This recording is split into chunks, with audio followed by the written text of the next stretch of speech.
Koti Reddy, the Professor and Dean of ICFAI, School of Social Sciences, IFHE Hyderabad.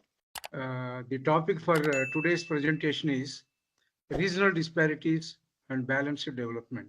India is facing the problem of acute regional imbalances, and the indicators of such imbalances are reflected by the factors like per capita income, and per capita income they varies across the states, the proportion of population living below the poverty line, the percentage of urban population to the total population, percentage of working population engaged in agriculture, percentage of workers engaged in industries, infrastructural development.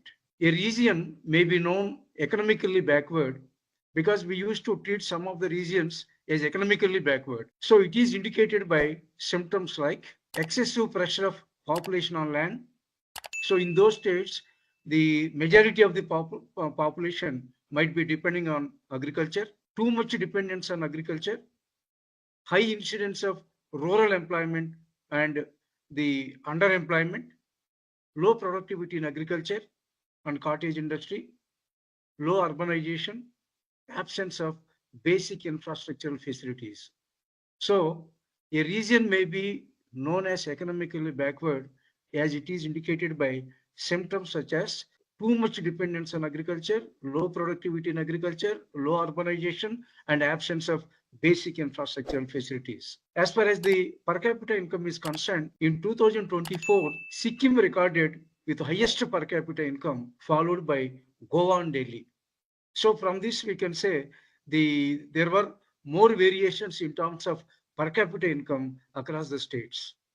Bihar has the lowest per capita income among Indian states.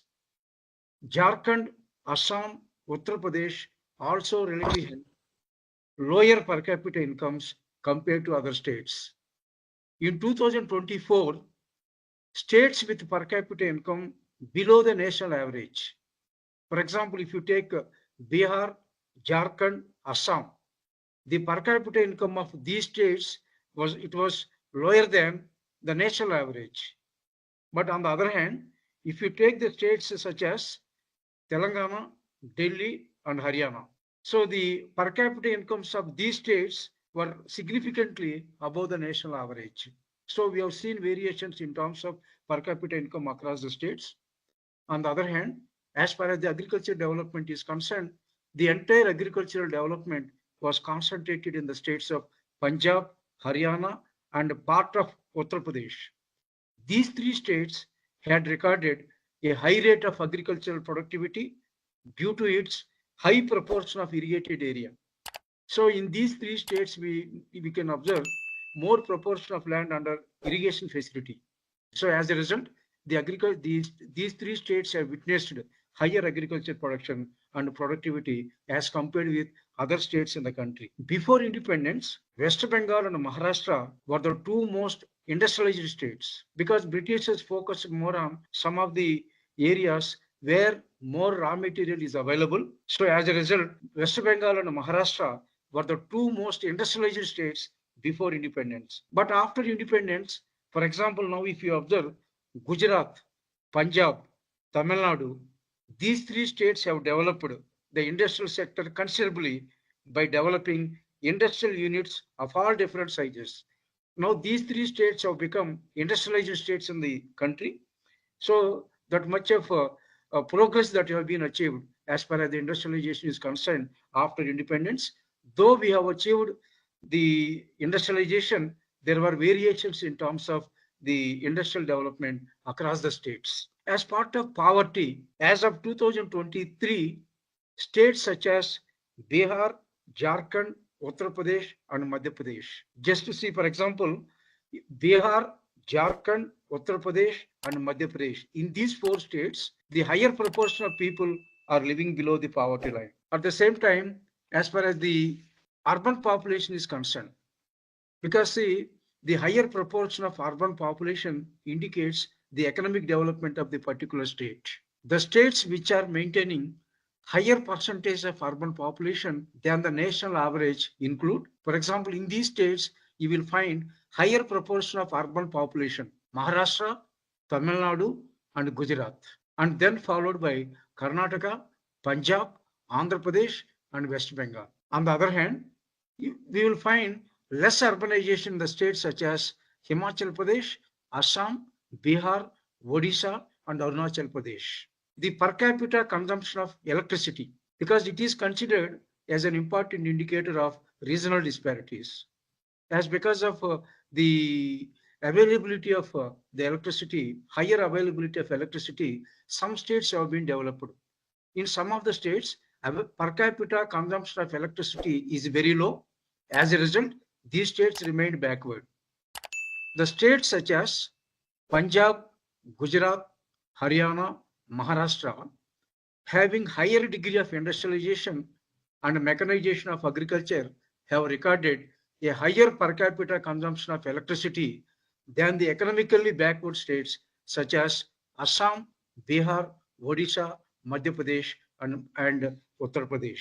And the industrially developed states like Maharashtra, Gujarat, Haryana, Punjab, Tamil Nadu, and West Bengal. These states are maintaining a higher average daily employment of factory workers per lakh of population. So the daily employment of factory workers per lakh population is higher in some of the industrialized states as compared to the lower average maintained in industrially backward states like Assam, Odisha, UP, and Rajasthan. So here we have observed the agriculture development was concentrated in some of the states. Industrial development was also concentrated in some of the states. At the same time, the daily employment of factory workers per lakh population also concentrated in some of the industrialized states. And all these things reflects the variation in terms of development, not only across the regions, but also across the states also. Now, in this context, the inclusive growth occupies significance. The balanced regional development.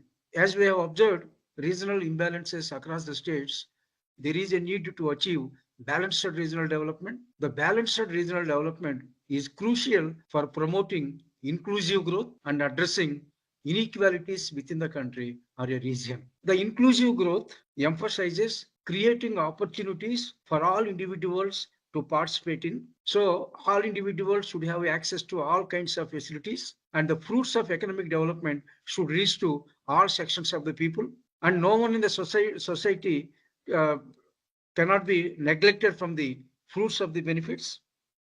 So creating opportunities for all individuals to participate in and benefit from the growth process. So everyone should get benefited from the growth process regardless of their socio-economic background, gender, ethnicity, or location. And once we focus on balanced regional development, for example, since independence, the government of India has come up with various programs to achieve the balanced regional development, and the backward regions were taken care of by the government with different programs. As a result, now we have been observing the access to the all kinds of healthcare, education, employment, and essential services for all individuals in the society. And the regional disparities generally occur in terms of income. At the beginning, we have seen that in terms of per capita income, we have seen variations across the states. Employment opportunities, in that case also, we have seen the variations across the states. Infrastructure facilities, and some states have been developed in terms of infrastructure.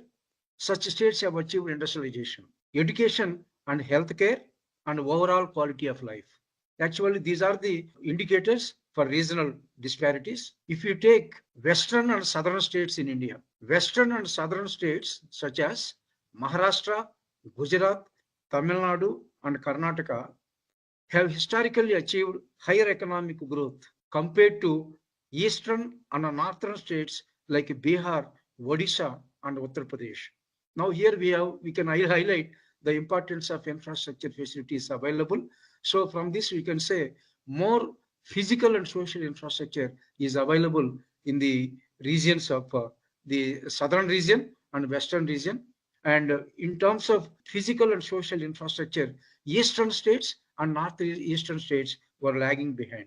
Thereby, we have been observing regional imbalances in the country. And during the British rule, three cities have been developed as port cities. For example, Mumbai, Madras, and Calcutta. The development of port towns of Bombay, Madras, and Calcutta, and then these three cities have in turn worked as centers for the development of Maharashtra, Gujarat, Tamil Nadu, and West Bengal. So, as because of development of these cities as port towns, the concerned state governments such as Maharashtra, Gujarat, Tamil Nadu, and West Bengal have become the industrially advanced states in the country. On the other hand, the areas having natural advantages in the form of natural resources. Some states are having some advantage in terms of availability of natural resource, such as Bihar, Madhya Pradesh, Odisha, and Rajasthan. So the areas having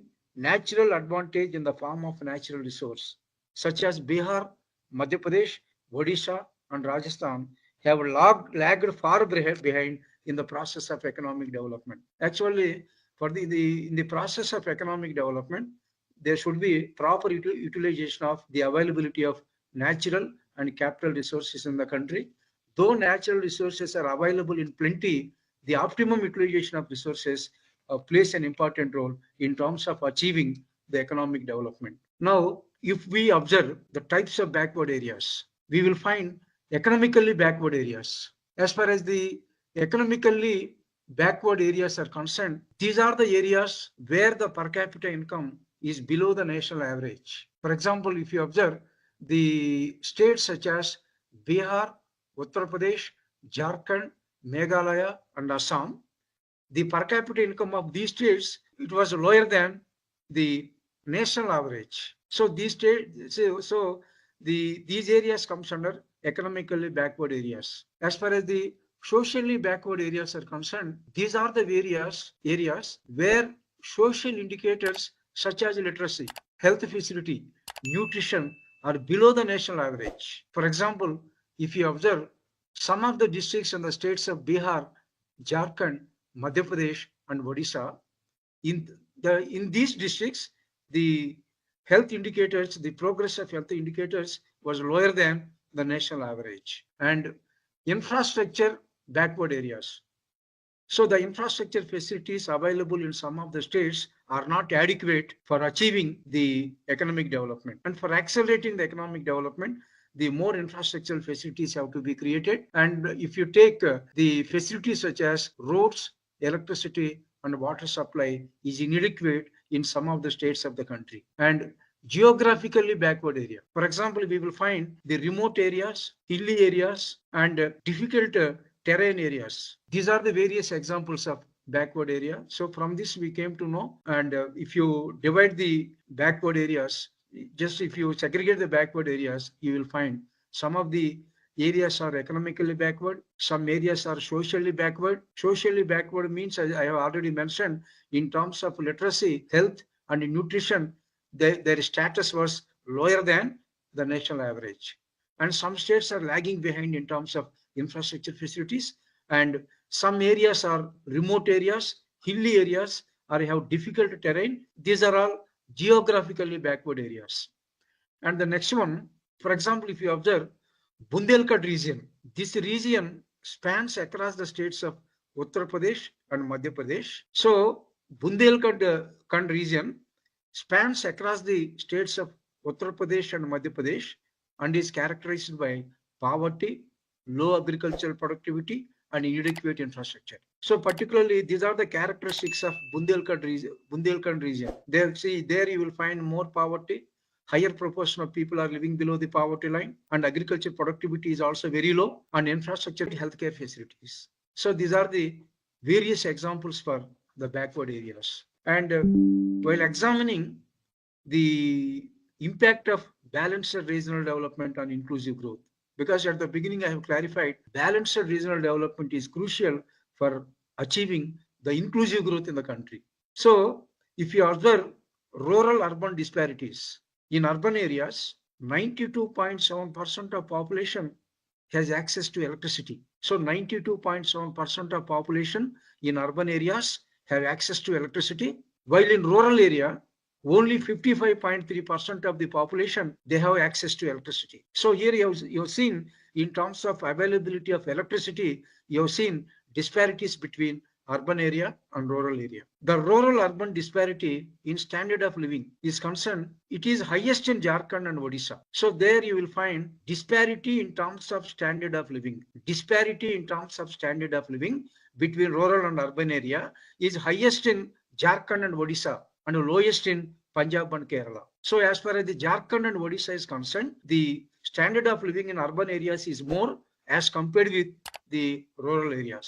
And the monthly per capita consumption expenditure. Generally, our per capita consumption expenditure depends upon the income level. It is higher in urban area as compared with the rural areas. So it clearly reflects the economic activities have been concentrated in urban areas of the country. As a result, monthly per capita consumption expenditure is highest in urban area as compared with the rural area. But in the recent years, if you observe in the last decade, the gap between urban and rural monthly per capita consumption expenditure decreased from 84% to 75%. Though the gap has been decreased, still the gap was at 75%. So as far as the monthly per capita consumption expenditure is concerned, the gap between rural and urban area was at 75%. It clearly reflects the inequality in terms of the monthly per capita consumption expenditure between urban area and rural area. And labor force participation rate. It is more in rural area than urban area, but slightly in both rural and urban areas, the labor force participation rate is slightly rising in the last decade. And the per capita availability of primary schools and healthcare were higher in rural area. So compared to urban area, per capita availability of primary schools, because most of the state governments have set up primary schools in villages, even in the remote villages also, primary schools were set up. And at the same time, healthcare facilities in the form of establishing primary health centers. See, everywhere we will find, in most of the villages we will find in the country, primary health centers. So in terms of availability of primary schools and healthcare centers, we find more primary health centers and primary schools in rural area as compared with the urban area. Rural areas showed larger spatial heterogeneity in accessibility, and greater accessibility to social infrastructure is more in urban area. Social infrastructure means you are aware. For example, education facility, health facility, in terms of drinking water and housing facility. So these sanitation also. So social infrastructure facilities are more, its availability is more in urban area as compared with rural area. On the other hand, rural areas are experiencing the problems of, actually they are experiencing dual challenges of infrastructure deficit, because we are all aware the rural areas are lagging behind in terms of infrastructure development on one hand, and at the same time inequalities also. You will find more inequalities among the rural people in terms of income and wealth. So the rural areas are facing such kind of dual problems like infrastructure deficit and inequality. The next one, the pillars of inclusive growth. Already we have seen the concept of inclusive growth, and we have to create opportunity for all individuals in the society, and all people should get benefited from the growth process. The fruits of development should reach to all sections of the people in the system, irrespective of their social background, gender, ethnicity, or location. As far as the pillars of inclusive growth is concerned, economic growth, social inclusion, and environmental sustainability. Economic growth ensures increased productivity and employment opportunities, and the productivity in the system should be raised and more employment opportunities have to be created. Thereby, economic growth will be accelerated. Social inclusion emphasizes equal access to education, healthcare, and social services. Environmental sustainability ensures that development is pursued in a manner that protects and preserve the environment for future generation. So here we can see from this, just we can think about the concept of sustainable development. And the inclusive growth is essential for achieving sustainable development because it ensures that the economic growth is not at the expense of social well-being or environmental sustainability. As far as the steps taken by the balanced regional development and inclusive growth is concerned, here the balanced regional development is crucial for promoting the inclusive growth, and these two concepts would help us to remove regional disparities in economic development. Once the government focuses on addressing the regional imbalances, the economic development will be accelerated. So the whenever the economic development accelerates, all kinds of economic problems will be wiped out. Thereby, everybody will get benefited from the fruits of economic development. Regionally inclusive development strategy. As far as the regionally inclusive development strategy is concerned, here we have to focus more on infrastructural development, and left-wing extremism hinder development. Left-wing extremism hinders the development. Here we have been observing since independence in in some areas, in some of the states, we have been observing the problem of Naxalites. So thereby, those areas remain backward in terms of development. In such areas, the government should focus more on the creating both the physical and social infrastructure. So here, the inclusive growth assumes significance. For example, by focusing more on the balanced regional development, by addressing regional imbalances, the inclusive growth can be achieved by the economy. See, the inclusive growth, which ensures the economic benefits are shared equitably, is crucial for achieving sustainable regional development by fostering social cohesion, reducing inequality, and promoting the social development. And the social development and the long-term prosperity for all, not just a select few. So the inclusive growth ensures economic benefits that are shared equitably. So the rise in national income should not be concentrated in the hands of few sections of the people. It should reach to all people in the society. Thereby, the economic equality, that is, the income inequality can be achieved. The steps taken by government to address regional imbalances are concerned. The policy makers recognized that inclusive growth necessitate a sharper focus on slower growing states. See, we have been observing some of the states were lagging behind in terms of both the physical and social infrastructure, and some states were lagging behind in terms of achieving rapid economic progress.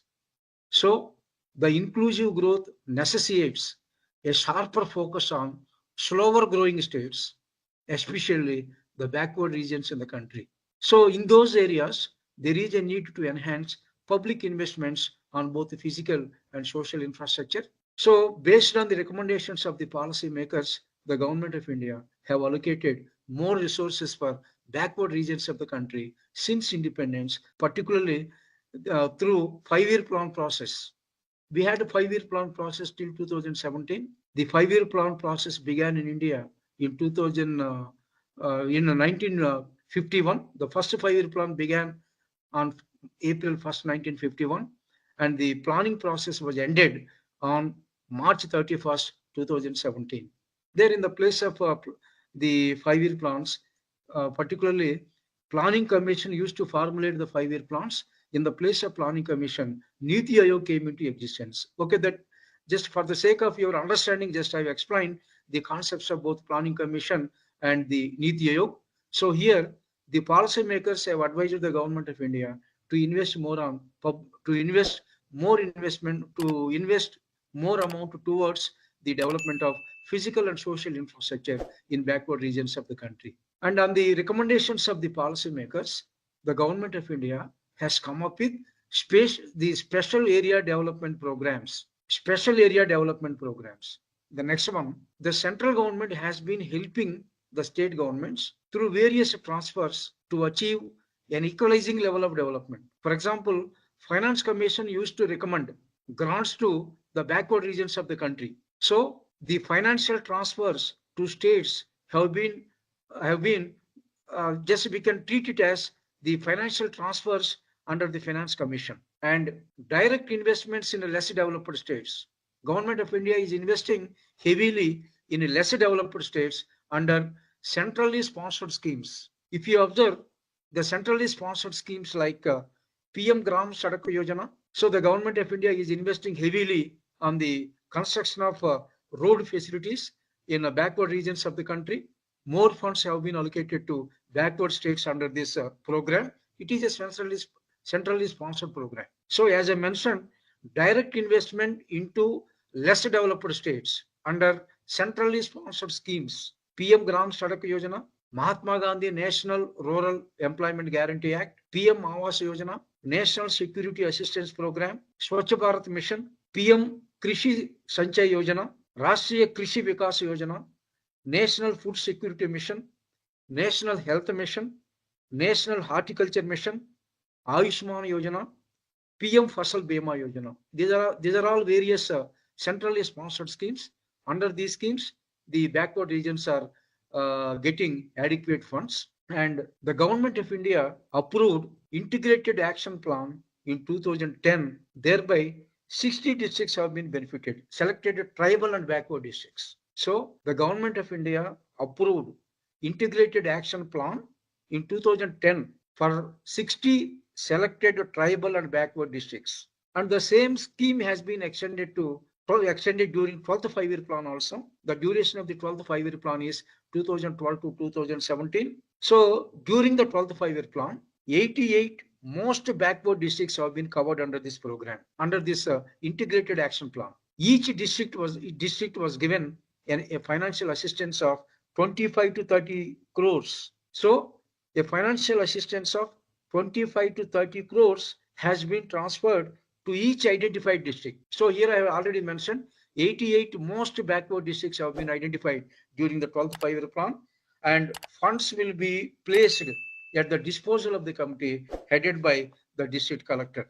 And the backward regions grant fund was one of the widely recognized area development program in its size and reach. So this backward regions grant fund also contributed for the achieving balanced regional development in the country. The program was implemented in 2006-7 in 250 backward districts. Backward Regions Grant Fund.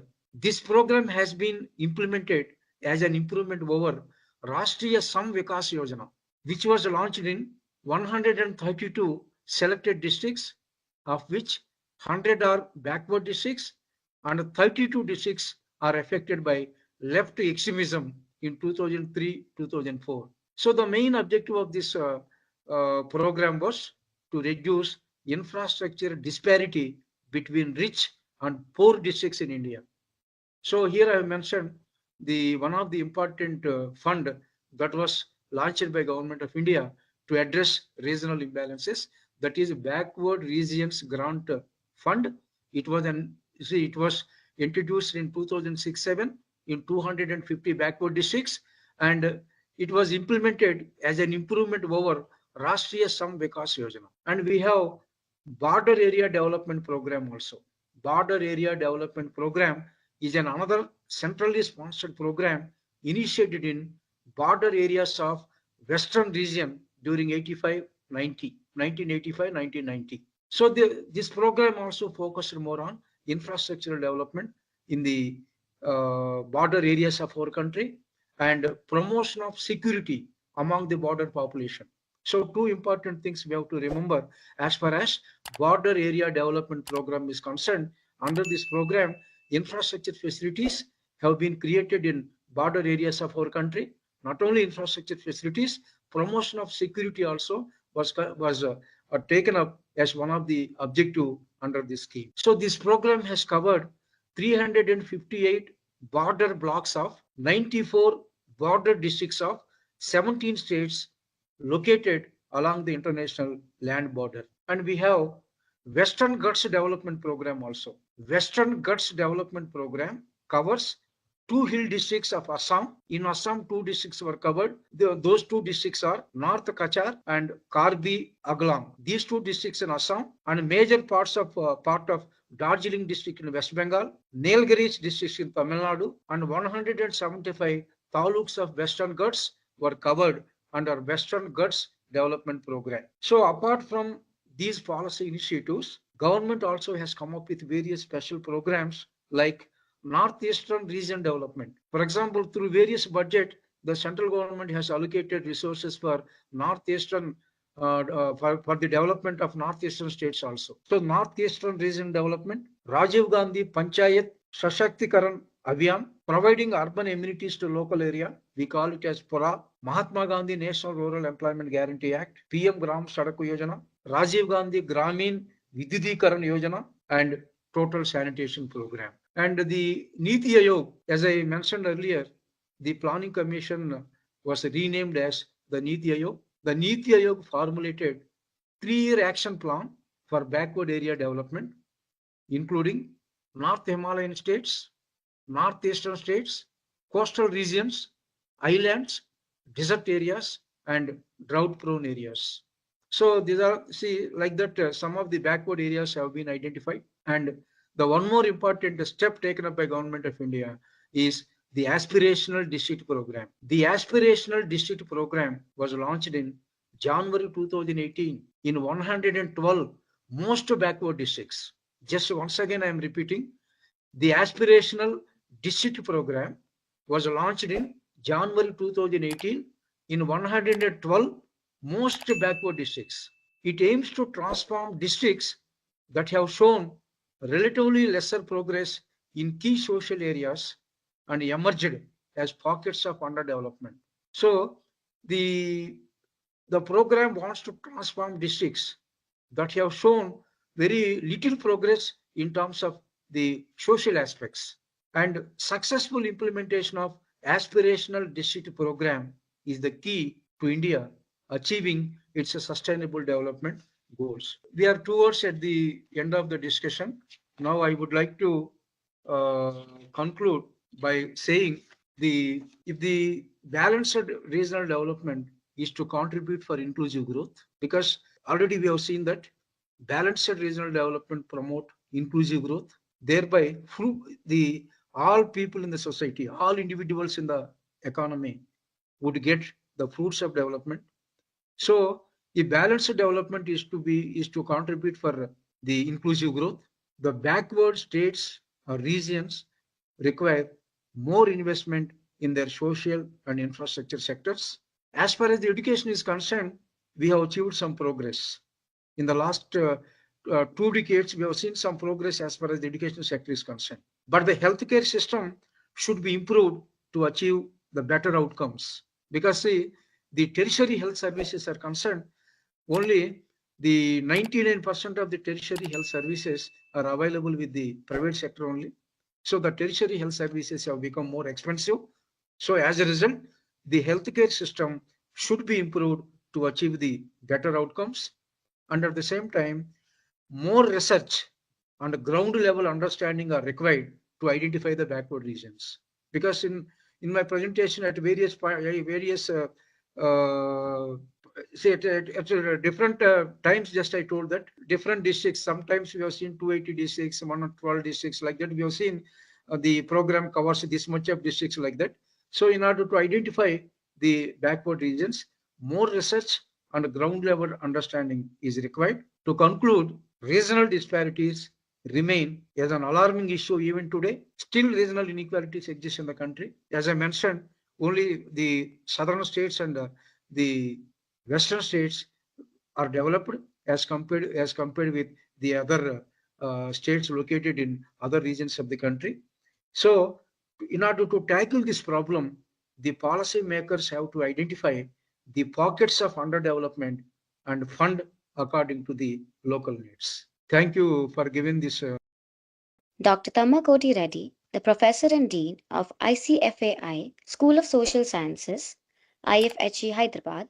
The topic for today's presentation is regional disparities and balanced development. India is facing the problem of acute regional imbalances, and the indicators of such imbalances are reflected by the factors like per capita income, and per capita income they varies across the states, the proportion of population living below the poverty line, the percentage of urban population to the total population, percentage of working population engaged in agriculture, percentage of workers engaged in